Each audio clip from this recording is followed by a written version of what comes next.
A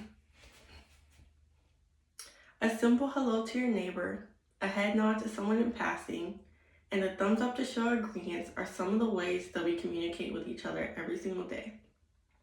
Whether our communication is verbal or nonverbal, communication is everywhere and it is absolutely necessary. As college students, we may think that we have reached the plateau of communication, but that is not the case. As children, we didn't communicate as well as we do now, and it is very important that we know that there is always more that we can learn. It is important to have good and clear communication skills as you grow up, no matter what profession you go into. It is also important to learn how to acquire these skills. Have you ever wondered how your communication skills were built as a child? Your parents may have taught you words and gestures that explain how you're feeling, your wants, or your needs, but that may not be easy for those with intellectual disabilities. That's where occupational therapy comes in. Today, I'm going to be diving deep into the techniques that occupational therapists use to build communication skills in children with intellectual disabilities.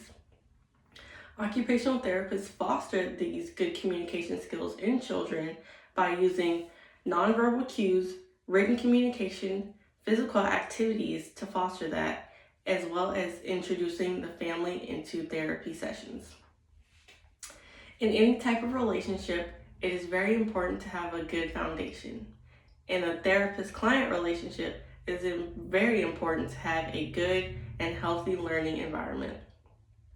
According to a 2025 peer-reviewed article that was published in SSM Qualitative Research in Health that was performed by the researcher Eleni Gleru and her colleagues, titled Building Rapport in Occupational Therapy with Autistic Children, the authors go on to explain that occupational therapists have a way of building a connection with their clients through nonverbal communication.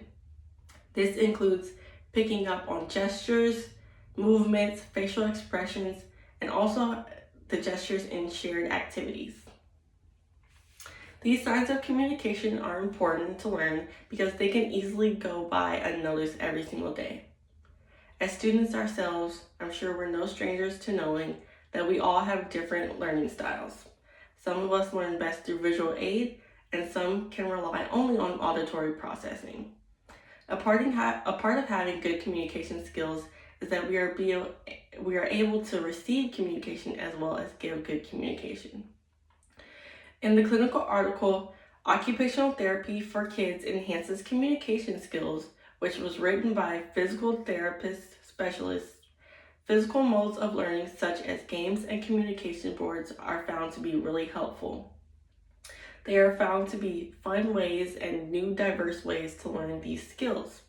It is also good for practicing listening skills because the therapist will ask a question and then the child will have to answer the question with the communication board. When learning any new skill, it is important to learn how to apply it to different settings in our lives to get the full learning experience.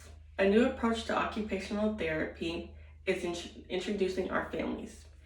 In a 2022 study published in the American Journal of Occupational Therapy by researchers Gaffney Latcher and Ben Sasson, titled Promoting Family-Centered Care, cites that when the parents were introduced into the therapy sessions, that there was an increased progress in the child's.